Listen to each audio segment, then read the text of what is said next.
This is a test of the emergency alert system originating from the Michigan State Police State Emergency Operations Center in Lansing.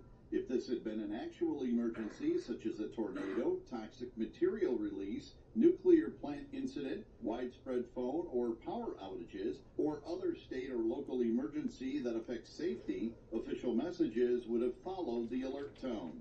This test is presented in conjunction with Michigan Severe Weather Awareness Week. Severe weather can strike at any time. It is important to be prepared to act when the sirens sound and or alerts are issued. For preparedness information and materials, visit michigan.gov/MI Ready. This concludes this test of the emergency alert system.